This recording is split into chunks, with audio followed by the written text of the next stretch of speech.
Emma Williams stood in her white wedding dress, smiling as she and David Kelly cut their wedding cake.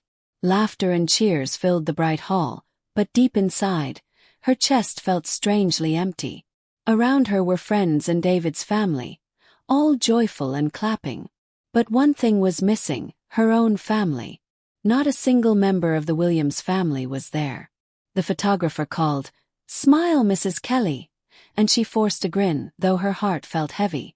Just as she pressed the knife through the soft white frosting, her phone buzzed in her hidden pocket. She glanced down, a message from Mom. "We need to talk. Now." Below it were 36 missed calls. Her hands froze. Fear and confusion battled inside her. Why now, after choosing not to come to her wedding? What could possibly be so urgent? To understand that moment, Emma's story had to go back to where it all began. She grew up in a quiet town in Ohio, the older of 2 daughters. Her parents, Michael and Susan Williams, were the kind of couple everyone thought had the perfect life. Matching sweaters at Christmas, family vacations every summer, smiles in every photo. But those smiles hid cracks that only Emma could see. Her younger sister, Lily, was born 3 years later, and from that moment on, Emma felt she had become invisible. Lily was sunshine, golden curls, dimples, and a laugh that made everyone adore her. Emma loved her sister deeply, but she could never understand why her parents' eyes only seemed to shine for Lily. Started early. Emma worked hard in school, winning awards for science and math. But every time she tried to share her excitement, her mother's attention was somewhere else, usually on Lily's dance recitals or piano lessons. One evening, teenage Emma ran into the kitchen, holding her acceptance letter to an advanced science program. "Mom, I got in. They picked me," she said, her voice filled with joy. Her mother looked up briefly from helping Lily tie her ballet shoes.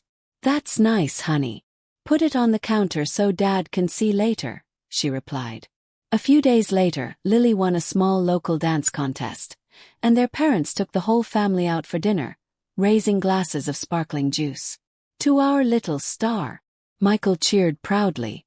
Emma sat quietly, stirring her pasta, feeling invisible. Moments like that became the story of Emma's life. Every success she achieved seemed to fade into the background compared to Lily's smallest accomplishment. When Emma graduated high school with honors, her parents weren't there. They were at Lily's recital that same day. "You understand, right?" her mother said on the phone. "This is really important for Lily's future."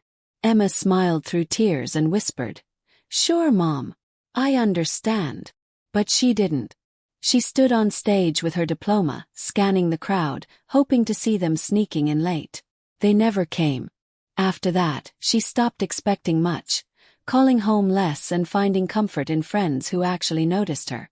College gave Emma the freedom she had always longed for. She studied biomedical engineering in Boston and shared an apartment with her best friend, Grace Thompson, a warm, funny woman who quickly became the sister she wished she had. Grace always told her, "Family isn't just blood, Em. It's who shows up for you." Those words stuck. When Emma cried after holidays spent alone, Grace held her close and reminded her that she deserved love that stayed. After graduation, Emma built a promising career surrounded by people who valued her. Then one evening at a friend's birthday party, she met David Kelly, a man with kind eyes and a gentle laugh who made her feel seen in a way she hadn't felt in years. From their very first conversation, David Kelly made Emma feel different, safe, understood, and seen. He was gentle yet confident, and he listened with real interest when she spoke about her work or dreams. On their third date, over dinner at a quiet Italian restaurant, she told him about her family for the first time. "It's always been like that," she said softly. "No matter what I did, it was never enough next to Lily." David reached across the table, his brown eyes full of empathy. "That's not normal, Emma," he said gently. "You deserved better than that." For the first time in her life, someone said out loud what she had silently believed for years. His words stayed with her long after that evening. Emma had grown used to doubting her own feelings, wondering if she was just too sensitive. But David's quiet understanding made her realize her pain was real. "You can't change how they treat you," he told her once as they walked by the river. "But you can change what you expect from them." With his encouragement, she started therapy with a counselor named Dr. Winters, who taught her about emotional neglect and boundaries. It was painful at first, opening old wounds, but slowly she began to accept that her worth wasn't defined by her parents' approval.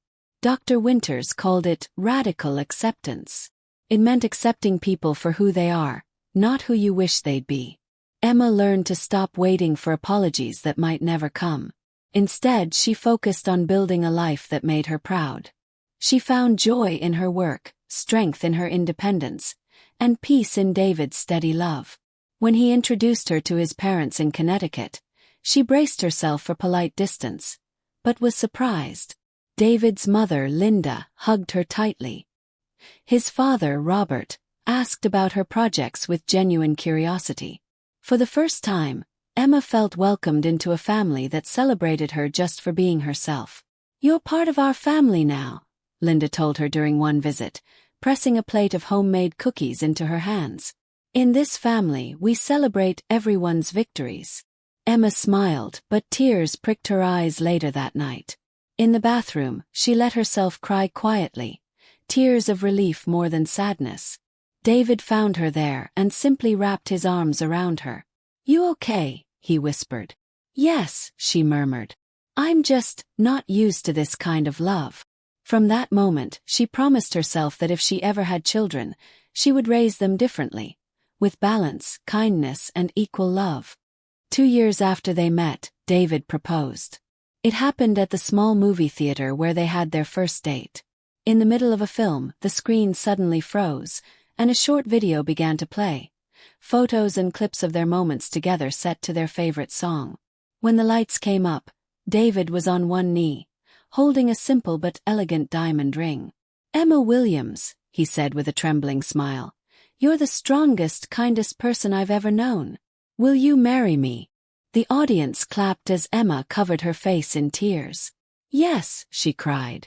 It was perfect, thoughtful, romantic, and everything she had ever dreamed love could be. That night, after the proposal, Emma could hardly stop smiling. The city lights shimmered through the apartment windows as she replayed the moment over and over in her mind. But under all the joy, a quiet anxiety began to rise. She hadn't told her parents yet. "They'll be happy for you," David assured her, wrapping an arm around her shoulders. But she heard the hesitation in his voice. "I hope so," she whispered, though deep down she wasn't sure. For most daughters, sharing engagement news was exciting. For Emma, it felt like walking into a storm. The next morning, she gathered her courage and called home. Her mother answered after the fourth ring. "Hi, Mom," Emma said cheerfully. "I have news. David proposed last night. We're engaged." The line went quiet. Then Susan's voice came, polite but flat. "Oh, that's nice. Congratulations." Emma's smile faded. "Thanks. We're thinking of a spring wedding, maybe 6 months from now." "That's quite soon," her mother replied. "Well, keep us posted." Then, without missing a beat, she added, "Did I tell you?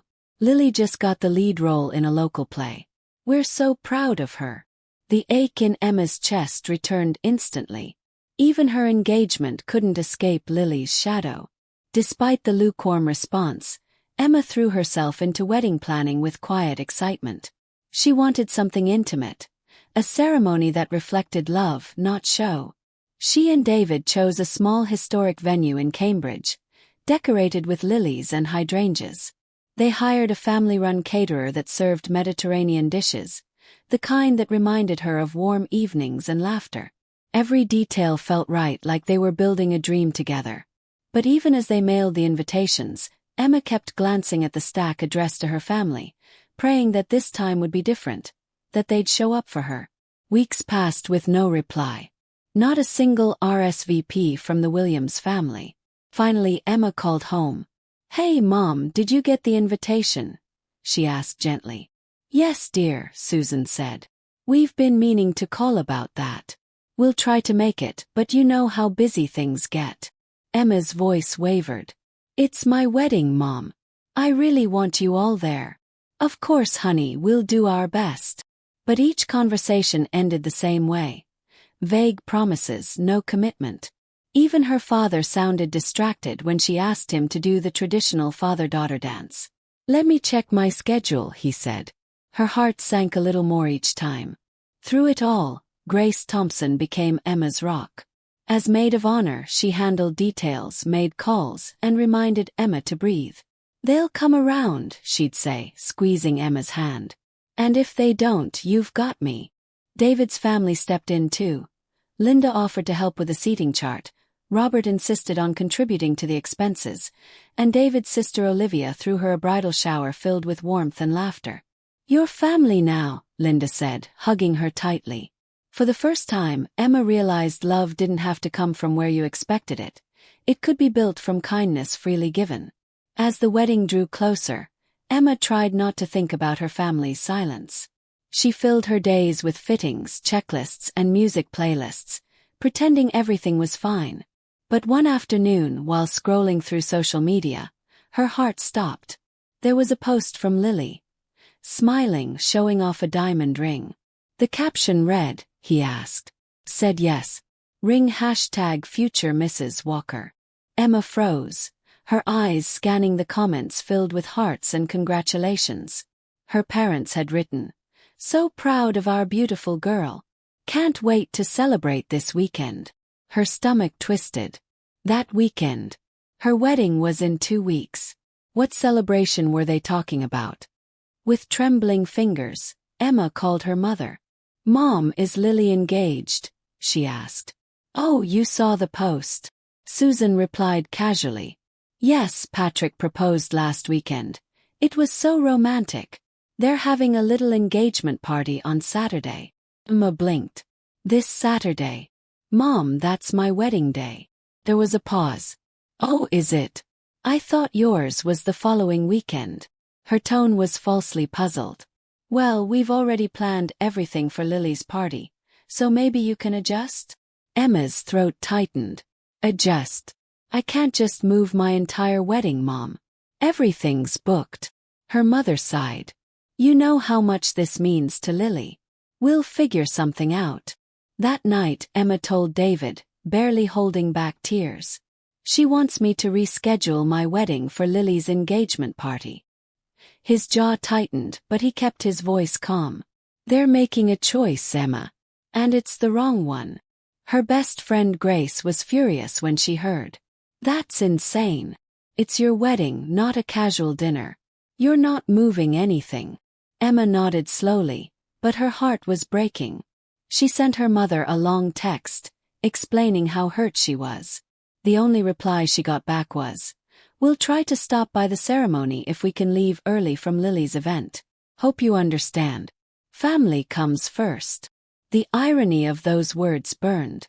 The week before the wedding, Emma barely slept. She left voicemails, hoping they'd reconsider. None were returned. The night of the rehearsal, she stood inside the beautiful old chapel, her dress trailing softly across the aisle, surrounded by David's smiling family. "They're not coming, are they?" David asked quietly. Emma's eyes glistened. "No. They're too busy getting ready for Lily's party."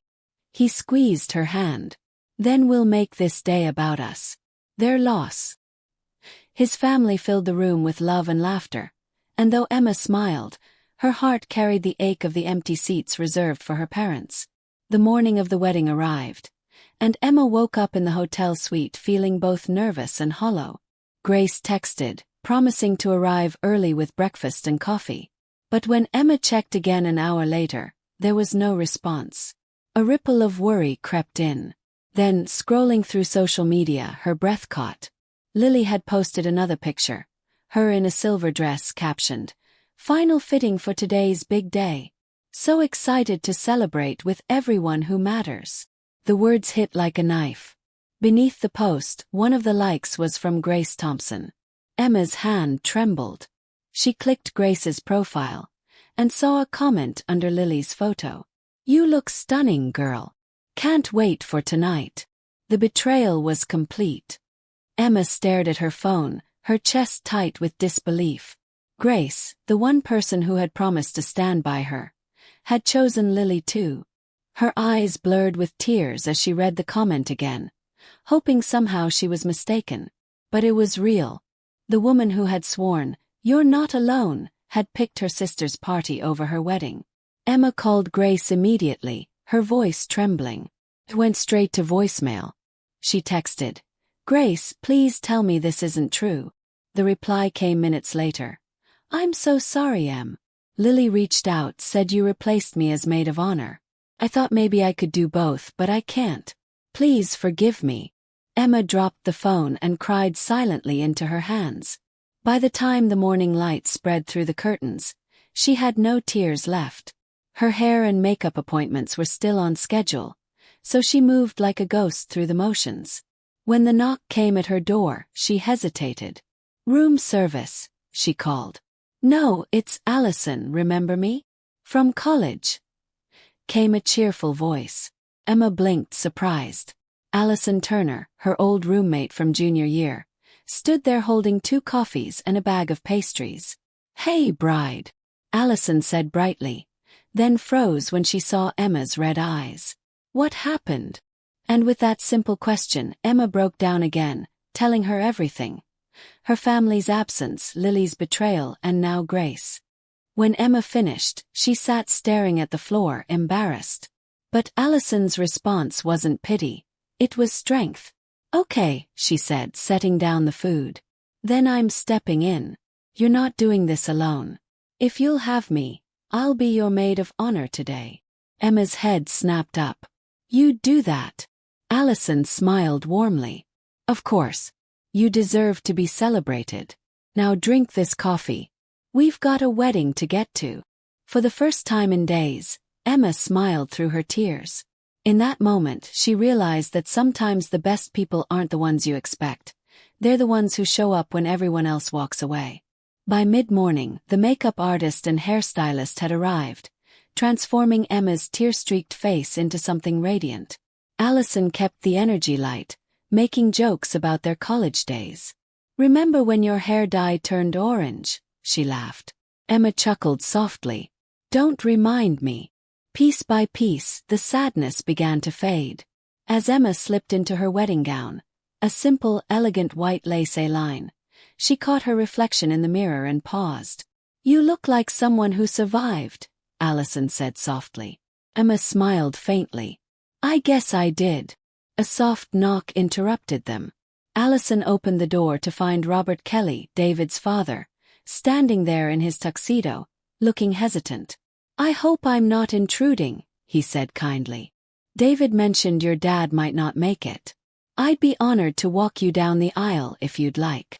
Emma froze, overwhelmed. Thank you," she whispered, her voice trembling. "I'd love that." Robert smiled, his own eyes glistening. "Then it's settled. You've already made our son the happiest man alive.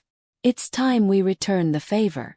For the first time that day, Emma felt a little peace settle over her heart. The ceremony began at noon. The music floated softly through the old chapel, and guests turned as Emma stepped through the doors on Robert's arm. Her dress shimmered under the sunlight spilling through the stained glass windows. David's face lit up when he saw her. His eyes filled with love and awe. Every step she took felt heavy and light all at once, a mix of heartbreak and hope. She saw the empty chairs in the front row, the ones reserved for her family, and felt a brief pang. But then her gaze met David's, steady and full of warmth, and everything else faded away. "You look incredible," David whispered when she reached the altar. Emma's lips curved into a small smile. "So do you." The officiant began the ceremony, his words gentle and sincere. When it was time for vows, David spoke first. "Emma, you are my safe place and my greatest adventure. I promise to celebrate your victories, to fight your fears, and to love you without conditions." Tears shimmered in Emma's eyes as she listened. Then it was her turn. "David, you taught me that love doesn't have to be earned. It can simply be given. I promise to stand beside you through joy and pain, and to build a home where no one ever feels unseen. The crowd applauded as they kissed, sealing their vows.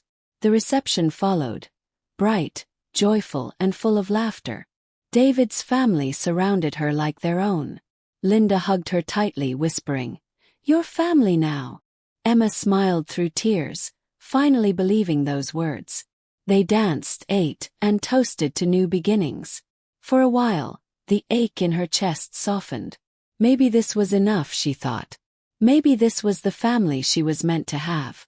But when it came time to cut the cake, that familiar hollowness crept back, just as her phone began to vibrate again. Emma hesitated, remembering the last time she'd ignored a call. She slipped her hand into her gown pocket and saw the screen light up, "Mom."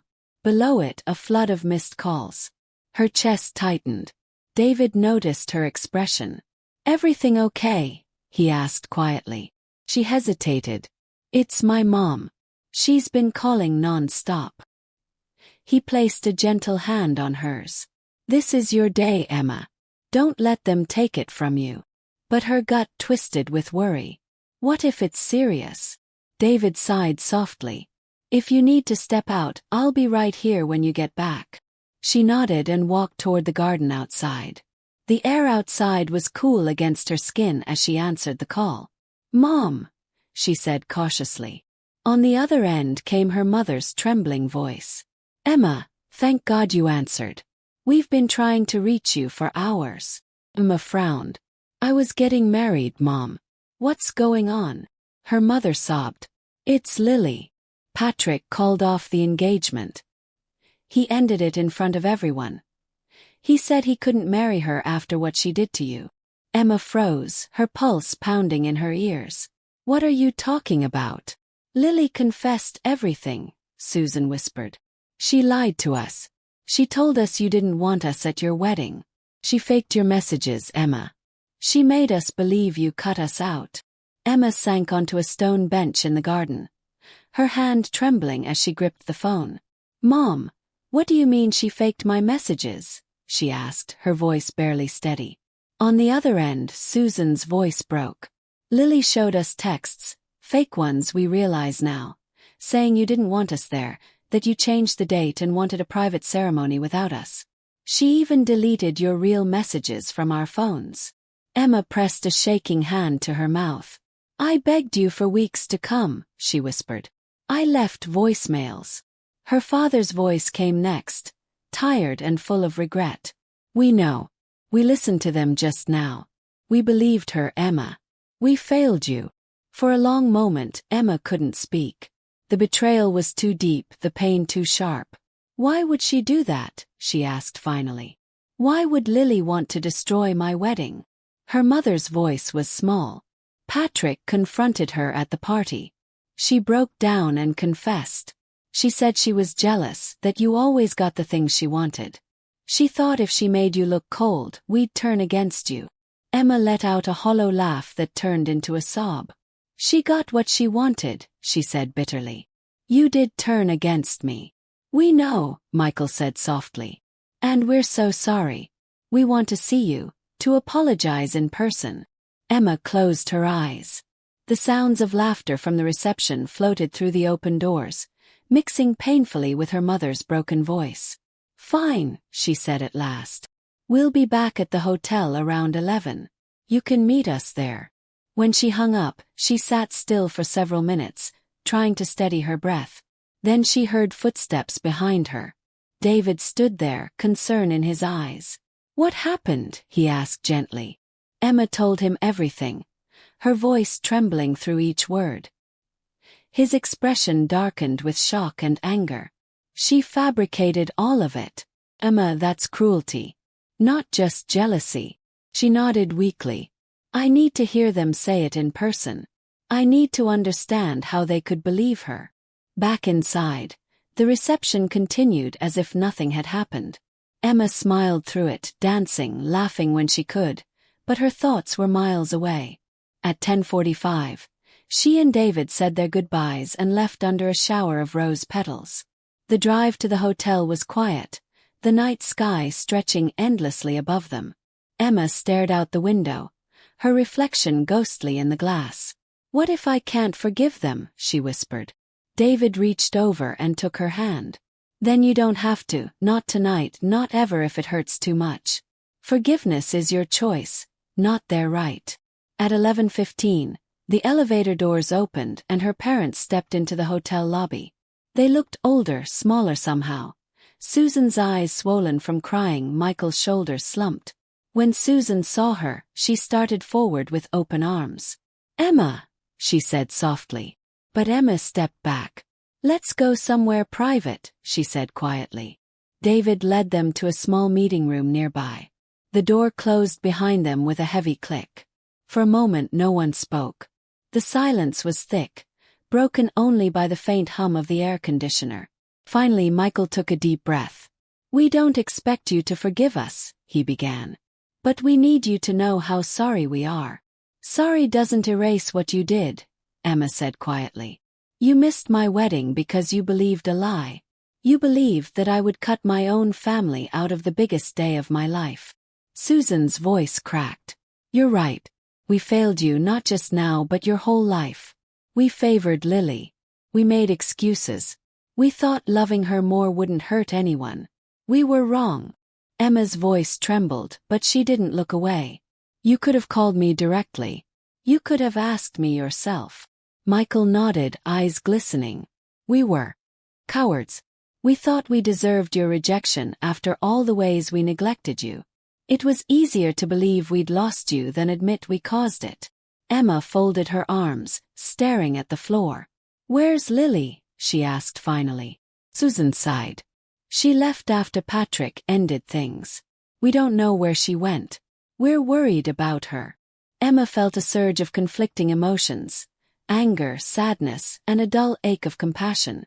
"She needs help," Emma said firmly. "Real help, not more excuses." Michael nodded. "We've already found a therapist for her. And for ourselves. We're starting counseling next week." For the first time that night, Emma's hardened expression softened slightly. "That's a start," she said. "But therapy won't fix everything if you're not honest in it." The four of them talked for nearly an hour. About the years of favoritism, the quiet neglect, and the emotional distance that had shaped their family. It wasn't a reunion full of hugs or happy tears. It was raw, awkward, and heavy with regret. But it was honest. When they finally stood to leave, Susan reached for Emma's hand hesitantly. "I know I don't deserve it," she whispered. "But thank you for giving us a chance to face you." Emma nodded slowly. "This isn't forgiveness," she said softly. "It's the first step toward it." Her mother's eyes filled with tears again, but she didn't try to hug her. She just nodded in understanding. 6 months passed after the wedding. Life slowly found its rhythm again. Emma and David settled into married life in Boston, building a home filled with laughter and quiet peace. Her parents stayed true to their word.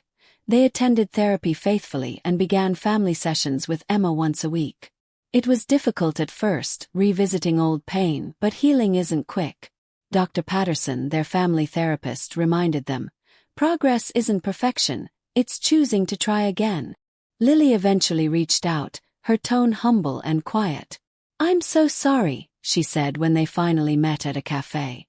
"Jealousy made me cruel. I wanted your happiness because I didn't know how to build my own." Emma listened, calm but guarded. "What you did destroyed something I can never get back," she said softly.